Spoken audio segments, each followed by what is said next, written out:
Welcome back to another edition of the White Sox here on OOTP 25, and as you can see, we are already here at July 11th for the first-year player draft, as the Chicago White Sox have gotten off to a pretty solid start here through the first half of the season. We are not in first place, but that is mainly because the Central has been extremely competitive. In the top three teams, the White Sox, Guardians, and Twins. You can see the Guardians are currently leading, and then we are 2.5 games back along with the Minnesota Twins. If we take a look at the expanded standings, you can see all of us have positive run differentials. We have the best of the bunch. So, you go by that, you're feeling pretty good. We're -3 on the Pythagorean. They're all +3 and +5. We're not playing our greatest ball right now, 4 and 6. We are dealing with a couple injuries, or I think one main injury here. I guess it's just one injury. Walker Jenkins, who has a fractured foot, and he was getting off to a very, very good start to the season. And he just went down with that at the end of June. So he's got a couple weeks left on that, 3 weeks to be exact. And we're trying to piece together things in the lineup while he is on the IL. But taking a look at the team stats page, you could see, April was really good. May was extremely good. June was solid enough.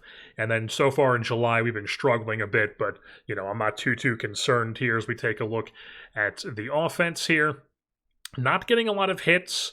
We're striking at a decent amount, so we're not stealing any bases, not getting a ton of value out of it. And we're only 7th in runs scored, but we're 2nd in wins above replacement when it comes to our position players, 5th in WOBA, 7th in slugging, 6th in OBP, only 9th in average, but, we'll take 7th in runs, especially when it comes with a pitching stat that has been this goddamn good. Number 1 in ERA overall, number 1 starters, number 1 bullpen, least amount of runs allowed, the second best WAR, the least amount of hits, the lowest opponent's average, the third lowest BABIP, the first in home runs allowed, 6th in walk, 7th in strikeouts, and then 1st in both defensive efficiency and in zone rating. That's what we hang our hat on. It always is. That's the Jersey-born special. Pitching and defense, and that's what we've got here on the south side of Chicago as the offense is slowly starting to put it together. Obviously, it's better than it was when we first took over, but still not as good as it could be. But hopefully, as maybe Jenkins comes back and some guys mesh more as the season goes on and we really figure out where we have our lineup, then we're in a much better place offensively by the time the end of the season comes around. But right now, we're not going to complain too much about it because we're competing, and we're a very good baseball team at the moment. So taking a look at this number 1 pitching staff in the American League, if not all of baseball, the rotation has been really, really good, as you would expect. Tanner Houck, bring him over. I said I was hoping that he would be a 3-win player. I would have taken that, just 3-win player for every year for his contract that we have him for, and he's like, how about if I get 3 wins by the All-Star break? Not even. We're like, it's still, what is it? We're like a week out from the All-Star break, exactly a week out, and he's already got 3 wins. So Tanner Houck doing his job. He has been phenomenal. Already 125 innings, 19 starts, 3.4 WAR, 2.66 ERA and a 3.21 FIP, which is good for a 161 and 75 ERA plus and FIP minus. 1.5 wins or WPA, win probability added, around the same BABIP that he's had. He's just steady. Tanner Houck, one of the best pitchers in the world, if not the best. And then Santucci, he's been up and down a little bit for the most part, though. He's been really good as a number 2. We've actually started trusting him a bit more to go deeper into games, too. This usually is about here with most guys, but I've cranked that up to there for him because I feel like he's earned that with his play over the past couple seasons. And then Jeffrey Springs, he's been solid enough as well, one of our top 3 guys.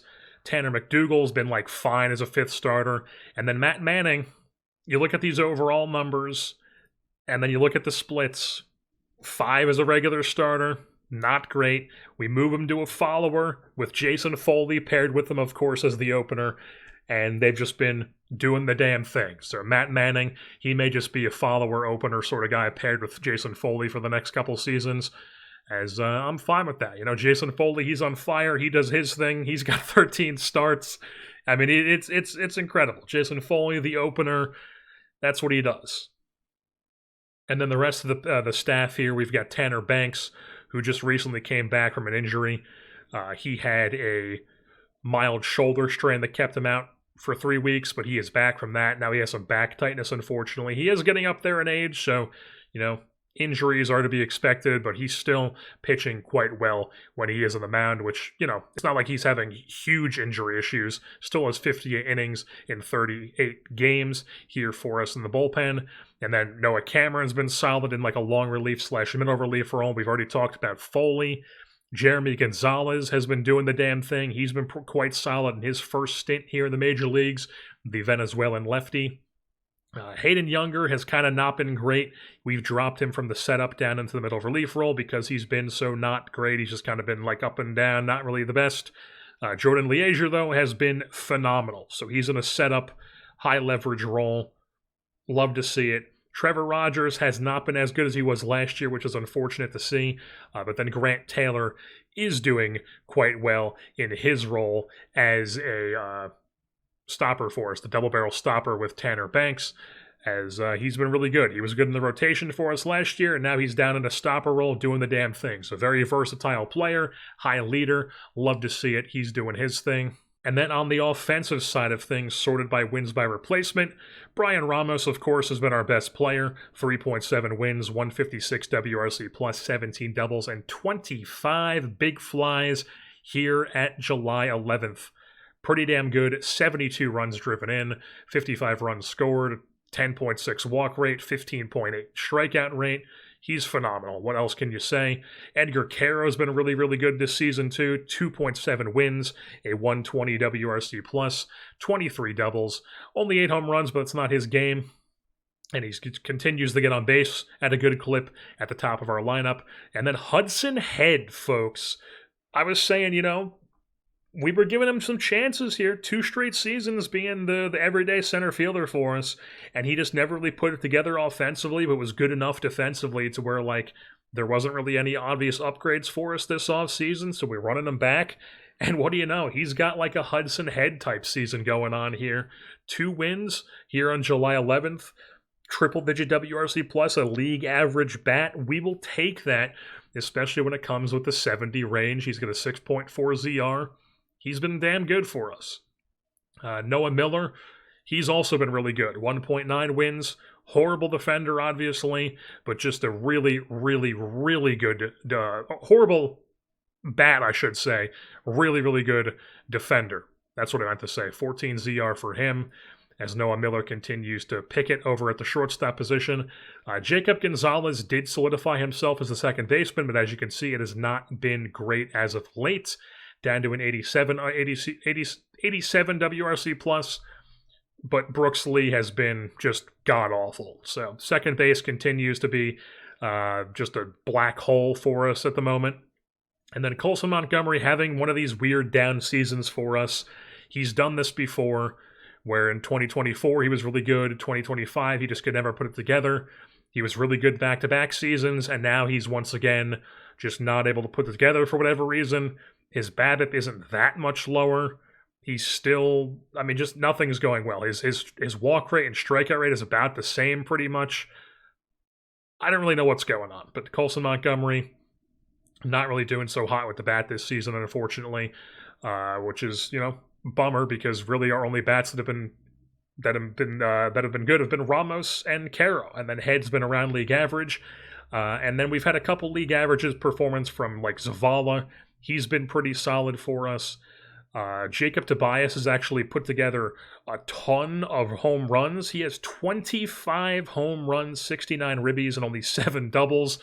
But 109 WRC plus, we'll take it. He's going to come in there, hit a bunch of home runs. The lefty bat out of Arizona State. That's what he's here for. So hit some home runs, keep doing that, keep being a power threat in our lineup.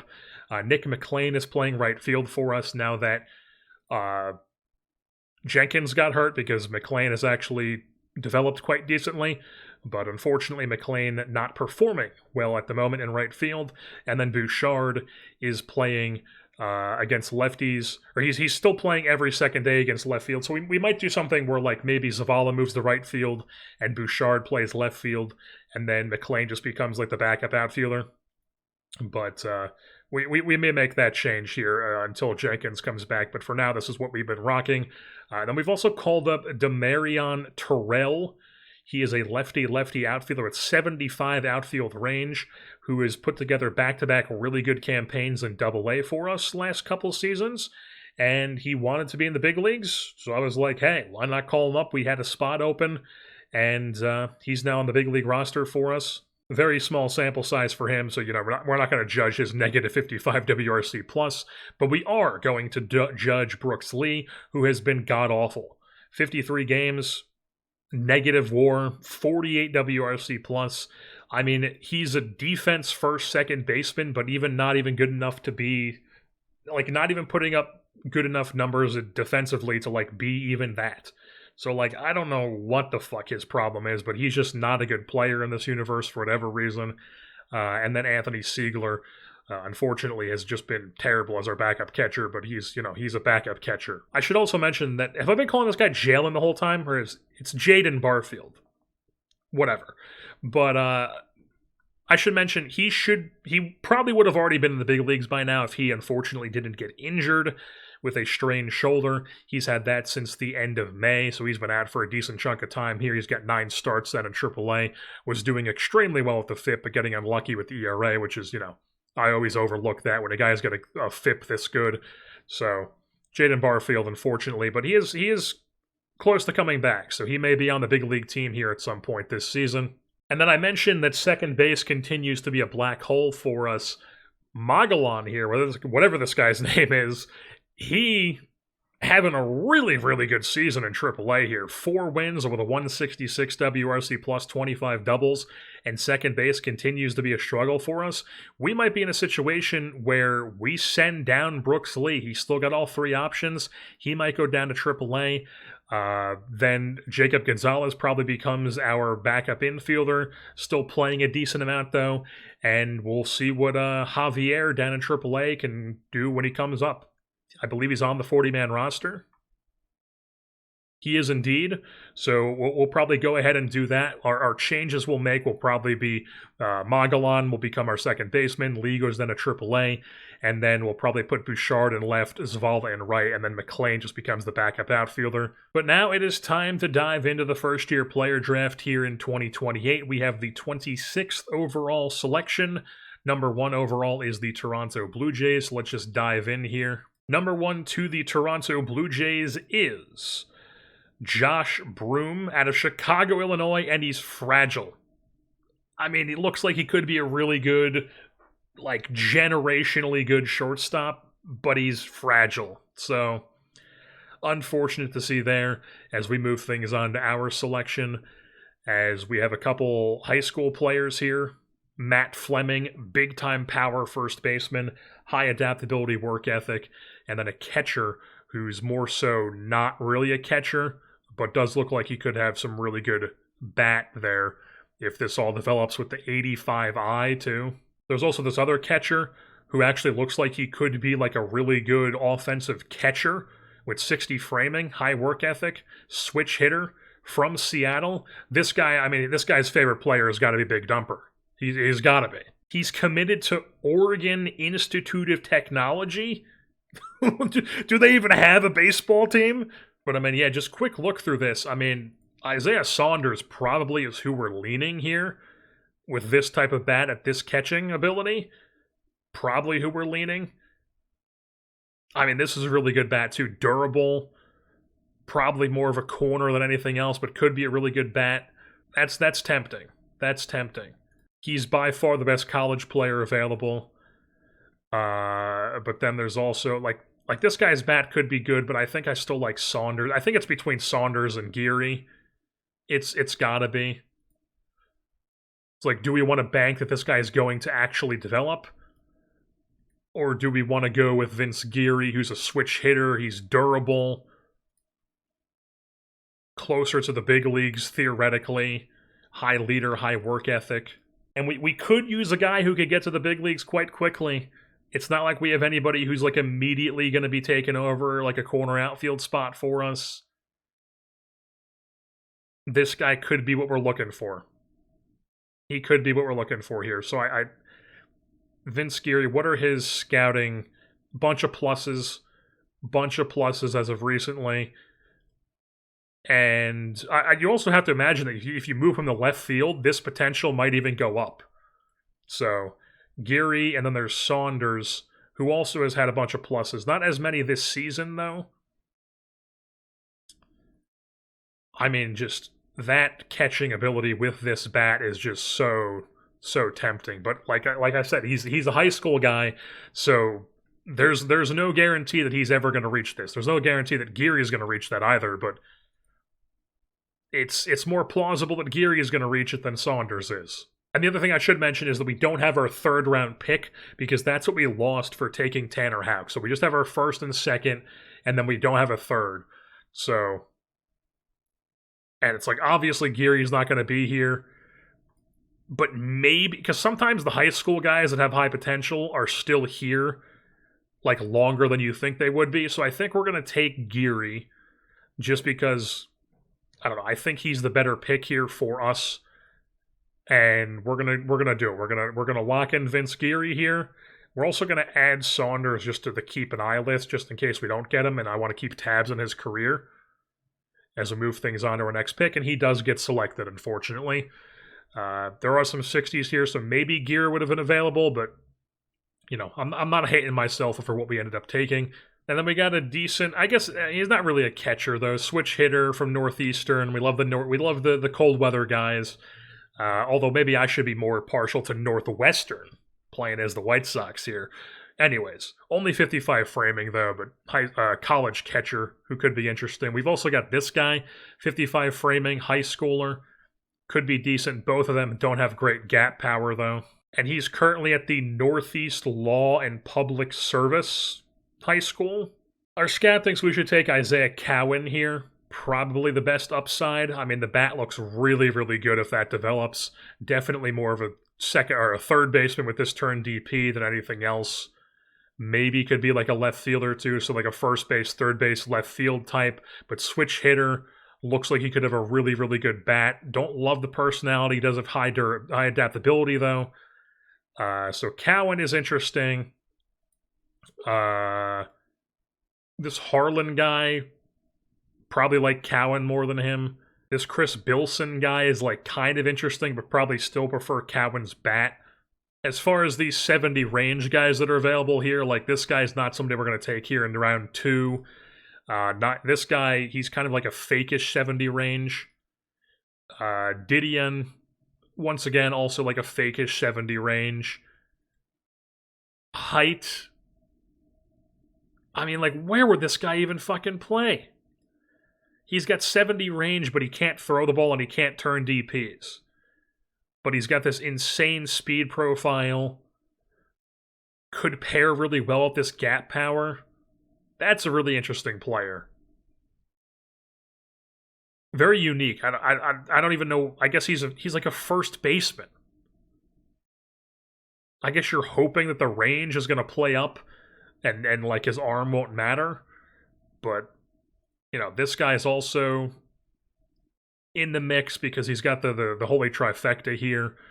Probably a bit better at second base than Height would be.